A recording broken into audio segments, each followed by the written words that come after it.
আপোনালোকে চাই আছে ISL 2024-25 পইণ্টছ টেবুল। এই পইণ্টছ টেবুলখন লাষ্ট আপডেট কৰা হৈছে 4 জানুৱাৰী তাৰিখে। কালি 3 জানুৱাৰী তাৰিখে এখন খেল অনুষ্ঠিত হৈ যে নৰ্থ ইষ্ট ইউনাইটেড আৰু মহম্মদান FCৰ মাজত, আৰু এই খেলখন 0-0 গ'লত ড্ৰ হয়। সেয়েহে আজিৰ পইণ্টছ টেবুল এনেধৰণৰ: 1 নম্বৰ আছে ATK মোহন বাগান, 14 মেচ খেলিছে 32 পইণ্ট। 2 নম্বৰ আছে বেংগালুৰু, 13 মেচ খেলিছে 27 পইণ্ট। 3 নম্বৰ আছে নৰ্থ ইষ্ট ইউনাইটেড, 14 মেচ খেলিছে 22 পইণ্ট। 4 নম্বৰ আছে গোৱা, 12 মেচ খেলিছে 22 পইণ্ট। 5 নম্বৰ আছে জামছেদপুৰ, 12 মেচ খেলিছে 21 পইণ্ট। 6 নম্বৰ আছে উৰিষ্যা, 13 মেচ খেলিছে 20 পইণ্ট। 7 নম্বৰ আছে মুম্বাই চিটি, 13 মেচ খেলিছে 20 পইণ্ট।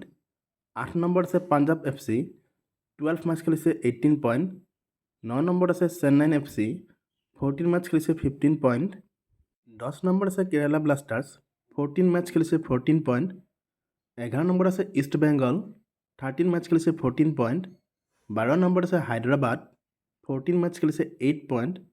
আৰু 13 নম্বৰ আছে মহম্মদান, 14 মেচ খেলিছে 7 পইণ্ট। এই পইণ্টছ টেবুলখন লাষ্ট আপডেট কৰা হৈছে 4 জানুৱাৰী তাৰিখে। ভিডিঅ'টো ভাল লাগিলে প্লিজ লাইক শ্বেয়াৰ কৰি দিব। লগতে এনেধৰণৰ পইণ্টছ টেবুলৰ ডেইলি আপডেটবোৰ পাই থাকিবলৈ প্লিজ চেনেলটো ছাবস্ক্ৰাইব কৰি দিবলৈ নাপাহৰিব।